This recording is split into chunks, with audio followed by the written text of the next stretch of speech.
পালং শাক তো অনেকে অনেকভাবেই খেয়েছো, এইভাবে যদি একবার খেয়ে দেখো দারুণ লাগবে। একবার করলে আবারও করতে ইচ্ছা করবে, ভাত রুটির সাথে ও ভালো লাগবে। খুবই হেলদি একটা রেসিপি, প্লিজ তোমরা একবার ট্রাই করে দেখতে পারো। আর ভিডিওটা দেখার অনুরোধ করছি পুরোটা। তাহলে রেসিপিতে যাওয়া যাক।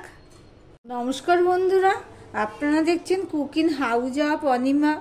আজকে আমি পালং শাকের একটা রেসিপি তোমাদের সাথে শেয়ার করব।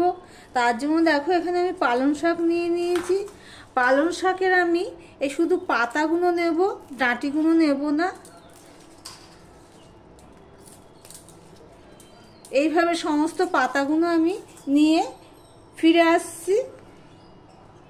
দেখো বন্ধুরা, এখানে আমি পালং শাকের পাতাগুলো পুরো ছাড়িয়ে নিয়ে কেটে ধুয়ে নিয়ে এসেছি। একটা ঝুড়িতে জল ঝরাতে দিয়েছি ধুয়ে নিয়ে।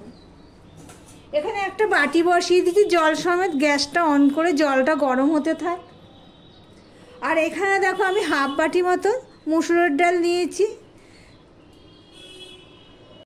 দেখো জলটা হালকা গরম হয়েছে, এই অবস্থায় আমি ধুয়ে রাখা মুসুর ডালগুলো দিয়ে দেবো। প্লিজ ভিডিওটা স্কিপ না করে পুরোটা দেখো কিভাবে করছি। দারুণ লাগে এইভাবে করে খেলে মুসুর ডাল দিয়ে পালং শাক। এবার ডালটা সিদ্ধ হওয়া পর্যন্ত আমি অপেক্ষা করব। দেখো ডালটা ফুটে উঠেছে, এবার আমি ডালের ফেনাগুলো ফেলে দেব।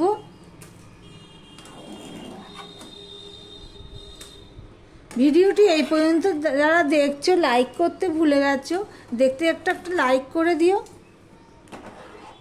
এবার আমি একটু ঘেঁটে দিলাম। দেখো বন্ধুরা, ডালটা আমি ছোট করে দিয়ে ঢেকে রেখেছিলাম। ডালটা সিদ্ধ হয়ে গেছে অথচ গলেনি। এই অবস্থায় আমি ডালটা নামিয়ে রাখবো, রেখে একটা কড়াই বসিয়ে দেবো। দেখো কড়াই বসিয়ে দিয়েছি, কড়াইটা গরম হয়ে গেছে। এবার আমি এখানে সাদা তেল দিয়ে দিলাম 2 চামচের মতো। যারা আমার ভিডিওটি দেখছো এখনও লাইক করেনি, চট করে একটা লাইক করে দিও। পুরনো বন্ধুদের অসংখ্য অসংখ্য ধন্যবাদ আমার পাশে থাকার জন্য আর এইভাবে সুন্দর সুন্দর কমেন্ট করার জন্য। দেখো তেলটা হয়ে গেল, আমি এখানে 2টো শুকনো লঙ্কা ফোড়নে দিয়ে দিলাম। আর দিয়ে দিলাম হাফ চামচের একটু কম 5 ফোড়ন। নতুন বন্ধুদের বলছি, যারা ভিডিওটি দেখছো এখনো পর্যন্ত সাবস্ক্রাইব করোনি, প্লিজ দেখতে দেখতে সাবস্ক্রাইবটা করে দিও। এখানে দেখো আমি রসুন নিয়ে নিয়েছি, 8-10 কোয়া রসুন আমি ছাড়িয়ে থেতো করে নিয়েছি। দেখো 5 ফোড়নটা হয়ে গেছে। এবার আমি এর মধ্যে দিয়ে দিলাম রসুনগুলো।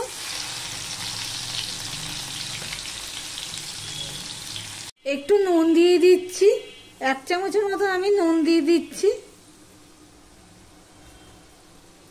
আর একটু হলুদ দিয়ে দিলাম।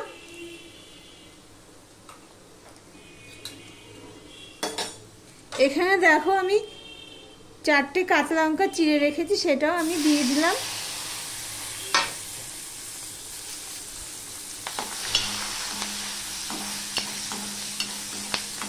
কাঁচা লঙ্কাটা ফোড়ন হয়ে এখানে যে কেটে ধুয়ে রেখেছি পালং শাকটা, সেটা আমি দিয়ে দেব।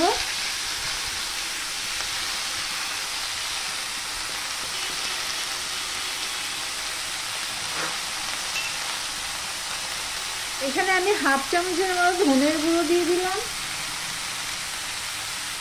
হাফ চামচ জিরের গুঁড়ো দিয়ে দিলাম, আর একটুখানি হলুদ দিয়ে দিলাম। আর স্বাদ অনুযায়ী আমি একটু নুন দিয়ে দিলাম। এবার এটা আমি রান্না করে নেব ভালো করে, সব মশলার সাথে মিশিয়ে নিয়ে গ্যাসের ফ্লেমটা আমি লো টু মিডিয়ামে দিয়ে এটা রান্না করে নেব কিছুক্ষণ। দেখো পালং শাকটাও সিদ্ধ হয়ে গেছে, প্রায় 3 মিনিটের মতন আমি এটা রান্না করে নিয়েছি। ভীষণ হেলদি একটা রেসিপি, রুটি ভাত দুটোর সাথেই দারুণ লাগবে খেতে। এবার যে আগে থেকে সিদ্ধ করে রাখা মুসুর ডালটা আমি দিয়ে দিলাম।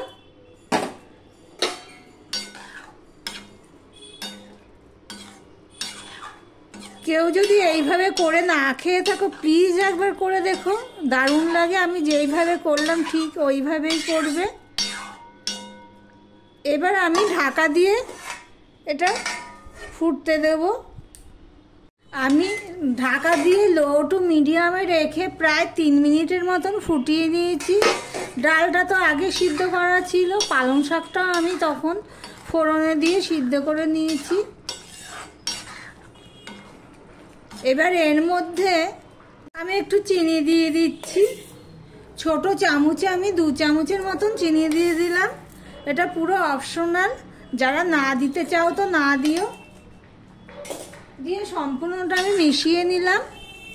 নিয়ে আমি 30 সেকেন্ড মতন ফুটিয়ে নেব। নিয়ে আমি গ্যাসটা অফ করে দেব।